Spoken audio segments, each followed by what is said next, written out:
여러분 안녕하세요. 어롱장입니다. 예전에 말씀드렸을 때 반응이 다양하긴 했는데요. 저는 원희룡 장관님을 좀 응원하는 사람이에요. 왜냐면 정치적으로도 정치적이지만 한 인간 대 인간 같은 남자로서 자신의 꿈을 위해서 한 걸음씩 나아가는 모습이 전 싫지만은 않거든요.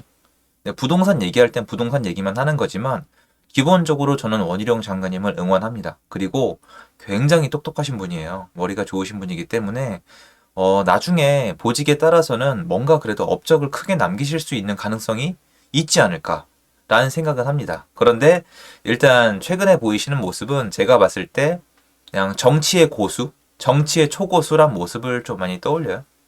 여기 보시면 일단 부동산 규제 완화하게 되면은 야당이 난리를 쳐요, 원래. 지금 부동산 집값을 왜 올리냐. 그리고 아마 댓글 찾아보시면은 이런 얘기로 아마 빼곡할 거예요. 집값 잡아주라고 뽑아줬더니 사실 좀 아셨으면 좋겠는데 뽑아주지 않았죠. 투표를 했겠어요? 이번에 대선 때 거의 50대 50이었는데 투표를 했겠습니까? 그러니까 사실은 건 사실은 아닌데 집값 잡으라고 뽑아줬더니 집값 잡으라고 투표를 하는 것도 이해가 안 되지만 어쨌건 집값 잡으라고 뽑아줬더니 부동산 가격을 올리려고 한다는 얘기가 굉장히 남아 넘쳐날 건데 사실은 예전 정권처럼 어 그냥 무시하고 가는 것도 방법이거든요. 사실은. 왜냐면 어차피 그런 식으로 시장이 움직이지 않거든요. 부동산 시장에 대해서 다들 생각이 다르잖아요. 해석도 다르고. 그런데 정부는 정부만의 해석하는 방법이 있으니까 지금 이렇게 가는 거잖아요.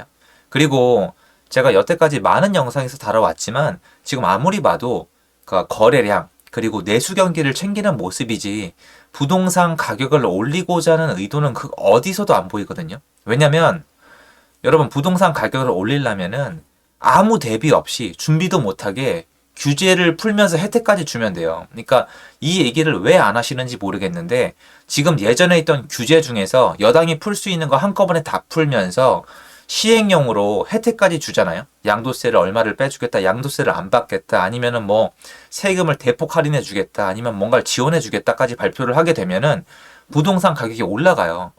정부가 지금 진짜 맘먹으면 부동산 가격을 올릴 수가 있어요. 그런데 제가 아무리 공부를 해봐도 올릴 마음이 없어요. 이건 뭐 디펜 쳐주는 것도 아니고요. 올릴 마음이 없다니까요. 저도 답답해요. 그래서 얼마나 악플이 심하게 나왔으면은 여기서 여러분 죄송합니다. 제가 이 레고 선전이 많이 나오는 거는 제가 이제 어울리게 건담, 레고, 뭐 스타크래프트, 디아블로, 블리자드 이런 거를 굉장히 좋아하고 어릴 때부터 좋아했어요. 그래서 저는 취미 활동이 거의 다 혼자 처박혀서 하는 거기 때문에 이게 뜨는 이유는 제가 이걸 많이 봐서 그런 것 같습니다. 이해 좀 부탁드리고요. 어쨌건 사람들이 규제 완화해서 가격을 올리려고 하는 거에 대해서 이렇게 규제 완화했다고 빚내서 집 사라는 것 아니야라고 말씀을 하셨어요. 그런데 장관님께 좀 말씀드리고 싶은 게 이렇게 발표하시는 게 더 안 좋을 수도 있어요. 왜 그러냐? 그냥 제가 이번 화면으로 한 번에 설명해 드릴게요. 자, 요거 나갑니다. 하나, 둘, 셋 하면 끝이에요. 어, 최경환 경제부총리님이 역사적으로 많이 남는 분이신데 이때 최경환 부총리님은 그러면 나와서 여러분 빚내서 집 사세요. 정부가 이거 규제를 완화해 줄 테니까 우리 거래량도 살리고 지금 전세 시장도 좀 살리고 다주택자를 살려서 전월세 시장을 잡아야 되니까 이때 야당이 전월세 시장 잡으라고 난리 부르스를 쳤거든요. 그래서 다주택자를 살려야 됐어요. 실제로 효과가 있었고 2016년도에 전세 시장 안정화가 됐는데 그거에 대한 칭찬은 전혀 없어요. 정부란 게 원래 이래요. 욕만 많이 먹습니다. 그런데 그러면 그때 최경환 부총리님이 나와서 여러분 빚내서 집 사세요? 다주택자 되세요? 이렇게 얘기했을 것 같아요. 아니라고요. 그런데 이 얘기가 여러분 두고 보세요. 이거 나왔죠? 이거 나왔죠? 이 얘기 나와요 이제.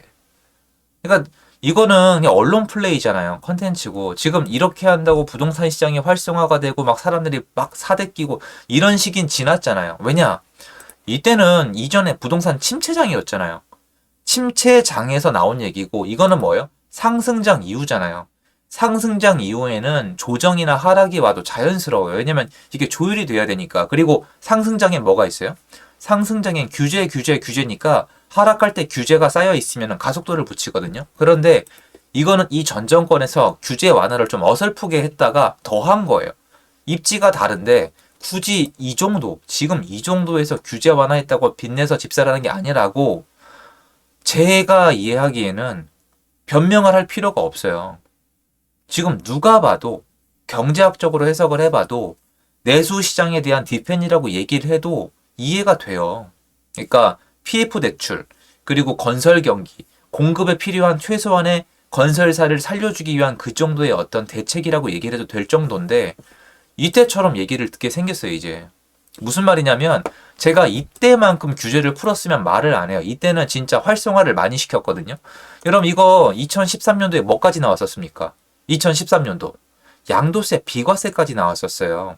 다주택자가 세금의 부담 없이 집을 마음껏 살 수 있는 그런 시대예요, 이 시기가. 그런데 지금 그래요?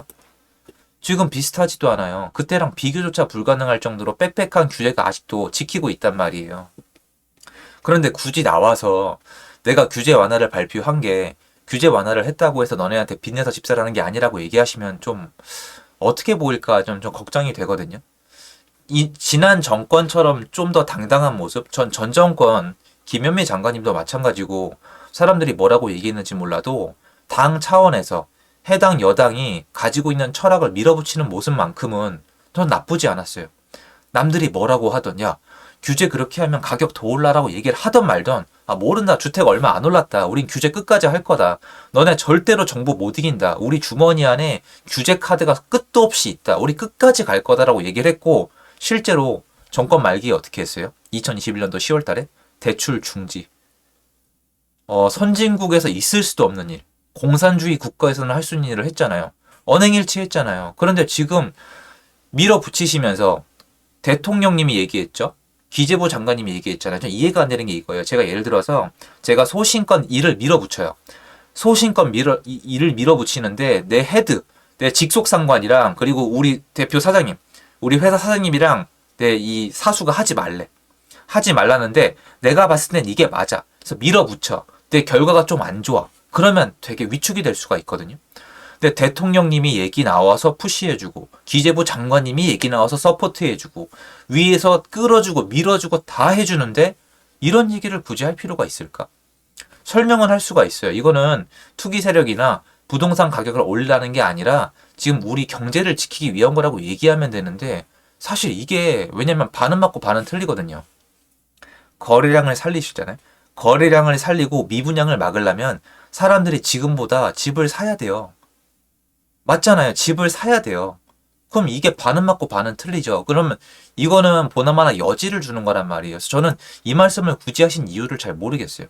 그냥 적정선에서 하면 되지 않았을까 이런 생각이 들거든요. 그래서 지금 보면은 이 얘기가 또 나올 거란 말이에요. 왜냐면 사실은 최경환 부총리도 반은 맞고 반은 틀린 게 이때 비난이 너무 심해서 말씀을 하신 거거든요. 야당에서 막 진짜 갈아 먹으려 그랬거든요.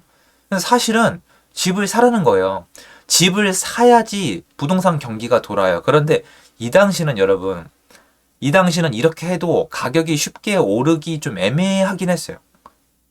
이 당시는 이렇게 하면 부동산을 가격이 올라갈 리스크가 충분히 있을 때요. 왜냐면 장기 침체됐었고 좀 이렇게 약간 좀 살아나는 그 중간쯤이었거든요. 근데 문제가 뭐냐면 지금은 살아날 그게 아니라 이게 처박히고 있어요. 위에서 이게 착륙을 하고 있거든요. 밑으로. 이 상황에서 규제 완화해서 사람들이 뭐라고 했다고 이런 얘기 전 할 필요 없다고 생각해요. 저는 굉장히 아쉬워요. 저는 차라리 지난 정권처럼 내가 하고 싶은 얘기 소신껏 하고 밀어붙일 수 있었으면 좋겠어요. 아니 나중에 어차피 데이터로 나올 거 아니에요. 시장에 별 영향이 없었다는 걸. 지금 이 정도 규제 완화 갖다가 많이 한 거 아닌 걸 본인이 아실 텐데 왠지 모르겠어요. 이거 말고도 부동산 지금 규제 많고요. 완화할 거 풀 거 되게 많아요. 그리고 지금 시장은요. 어느 정도냐면은 혜택을 줘야 사람들이 들어와서 집을 살까 말까요. 근데 제가 봤을 때 약간 이런 생각이 들어요. 특례 보금자리 대출 나오잖아요. 이제 그게 어떻게 되냐면은 최대 9억 원짜리까지 그리고 맥시멈 5억까지 대출이 나오는데 DSR을 안 먹어요. 특례니까. 그러니까 소득이랑 상관없이 5억까지 돈을 땡길 수가 있는데 이게 4%대 금리에 나올 것 같아요. 그럼 시중 금리에 비해서 최소한 1%대에서 2%대가 싼 거거든요. 그리고 고정식이니까 상당히 사람들이 집을 사게 할 수도 있는데 그거에 대해서 미리 걱정하시는 게 아닌가 이런 좀 생각도 들어요. 근데 그것도 가봐야 알거든요. 왜냐면 지금 정권이 문제가 뭐냐면은 걱정하고 있는 게 뭐냐면은 이대로 가다가 다시 규제를 할 수가 없어요. 이게 원래 그래요. 이게 정권은 색깔이 있어야 되거든요. 이게 명분이 중요하잖아요. 그 하물며 여러분 좀 심한 얘기로 가슴팍에 뭘 달고 나오냐에 따라서 여당인지 야당인지 구분이 될 판이에요, 지금. 그 정도로 철학이 섞여 있는 게 정치인데 부동산 규제 완화를 통해서 경제가 위기로 가는 걸 막아내겠다고 테마를 잡았는데 가다가 갑자기 다시 규제를 한다? 어렵죠. 할 수는 있지만 테크니컬하게 정치 사상에 맞지 않잖아요. 그러니까 이게 뭔가 총선 전까지 잘못된 방향으로 갈까봐 너무 조심스러운 것 같은데 이왕 이렇게 한 거 지금 현재 정권에서 이렇게 한 이유가 있을 거 아니에요? 그럼 그거에 대해서 충분히 설명을 하고 전 정권의 규제 때문에 부작용이 뭔지, 이걸 왜 고쳐야 되는지, 내가 노리는 순작용이 뭔지를 얘기해야 되는데 그 안에 사실 사람들이 어느 정도 집을 사라는 게 들어있잖아요? 그럼 이렇게 얘기하는 것보다 내가 이걸 왜 하는지 설명하셨으면 좋겠어요. 전 그게 좀 아쉽습니다. 그런 점이 아쉬워서 좀 영상을 준비해 봤고요. 이거에 대해서 저는 이게 또 엮여서 앞으로 나오지 않을까 이런 생각이 듭니다. 그런데 어차피 여러분이 알아두셔야 되는 게 이제 와서 지금 정부의 방향을 바꾸기엔 늦었고 지금 이렇게 한다고 갑자기 막 효과가 일어나긴 좀 어렵다고 생각을 합니다. 그거 말씀드리고 싶어서 영상 찍어봤습니다. 감사드리고요. 좋은 하루 되십시오.